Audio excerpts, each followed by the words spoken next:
Sebenarnya, fenomena siklon yang bikin banjir parah di Sumatera belakangan ini, secara teori itu hampir mustahil buat terjadi. Kenapa bisa gue bilang gitu? Dalam 1 menit ke depan, gue Arvin dari Oceanography ITB mau coba jelasin penyebab dari fenomena langka ini. Pertama nih, Indonesia itu ada di garis khatulistiwa, jadi wilayah ini tuh harusnya jadi zona aman dari siklon. Kenapa? Karena mesin penggerak siklon itu butuh yang namanya gaya Coriolis. Jadi gaya yang terbentuk dari rotasi bumi, yang mana di sini tuh ibarat setir mobil ya. Jadi Coriolis ini tuh yang bikin angin bisa belok dan muter jadi siklon. Nah, makin dekat ke khatulistiwa nih, gaya ini tuh makin mendekati nol. Jadi angin harusnya cuma lewat lurus doang gitu. Jadi nggak bisa ngedrift, ngebelokin. Makanya riset bilang kalau siklon di ekuator itu kejadian yang langka banget. Tapi nih ya, kenapa siklon senyar ini tuh bisa tetap terjadi? Nah, ini nih baru yang menarik ya. Jawabannya itu karena laut kita itu sedang dalam demam tinggi, tanda kutipnya. Jadi sebenarnya itu ada fenomena anomali atau istilahnya itu iodine negatif yang bikin suhu muka laut di barat Sumatera itu memanas tembus sekitar 27 derajat Celcius. Dan juga ini disebabkan oleh perubahan iklim global sekaligus dinamika atmosfer regional gitu. Jadi ya walaupun mesinnya si gaya Coriolis tadi lemah, tapi bahan bakarnya si uap air hangat tadi melimpah, ya siklon kemungkinan besar tetap bisa terjadi gitu. Nah, siklon senyar emang perlahan udah hilang nih, tapi ini alarm keras buat kita, yang mana bencana ini bukan cuma soal takdir cuaca gitu, tapi juga akumulasi kerusakan lingkungan yang dibuat oleh manusia, khususnya ya perusahaan terlibat, terus juga oknum yang nggak bertanggung jawab, dan juga pemerintah yang mungkin nggak tegas nih dalam menindaknya gitu. Dan juga jangan lupa untuk bantu doa teman-teman kita di sana semua guys. Teori, mengapa siklon tropis tidak terbentuk di ekuator? Secara teknis, siklon tropis, hurikan/taifun, membutuhkan gaya Coriolis untuk memulai perputaran badainya. Gaya Coriolis ini sangat lemah di wilayah 0-5 derajat lintang, sekitar ekuator, sehingga pusaran angin skala besar tidak dapat terbentuk.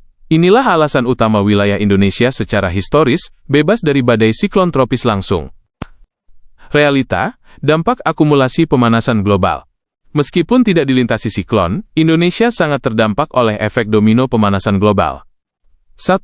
Pemanasan suhu permukaan laut, Sea Surface Temperature, SST. Laut yang lebih hangat di sekitar Indonesia meningkatkan penguapan. Uap air yang lebih banyak di atmosfer menjadi bahan bakar untuk pembentukan awan hujan yang sangat lebat. 2. Perubahan pola cuaca skala besar. Pemanasan global mengganggu sirkulasi atmosfer global seperti monsun dan fenomena ENSO, El Nino La Nina. Hal ini menyebabkan anomali curah hujan. Musim hujan bisa lebih panjang dan intens, atau kekeringan lebih parah. 3. Peningkatan kejadian cuaca ekstrim, bukan siklon, tetapi badai petir skala meso, MCS, hujan es, dan angin kencang lokal menjadi lebih sering dan intens, karena ketidakstabilan energi di atmosfer yang dipicu suhu laut yang hangat. Akselerator, kerusakan alam yang memperparah dampak. Faktor alamiah cuaca ekstrim ini diperparah secara eksponensial oleh kerusakan lingkungan. Berkurangnya resapan air, deforestasi, alih fungsi gambut, dan urbanisasi mengurangi area serapan. Air hujan yang seharusnya meresap langsung menjadi aliran permukaan, runoff, yang besar dan cepat. Penyempitan dan pendangkalan sungai, sedimentasi dari lahan terbuka dan sampah menyumbat aliran air, mengurangi kapasitas tampung sungai.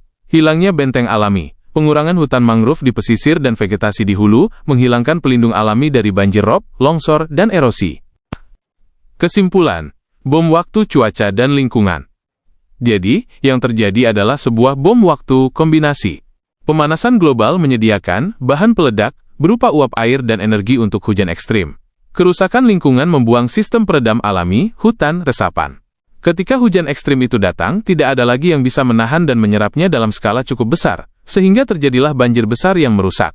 Kondisi ini sesuai dengan analisis para ahli kebencanaan, termasuk dari DRRCUI, yang selalu menekankan bahwa bencana di Indonesia saat ini lebih didominasi oleh kerentanan yang diciptakan manusia, human-induced vulnerability, dibandingkan fenomena alam murni.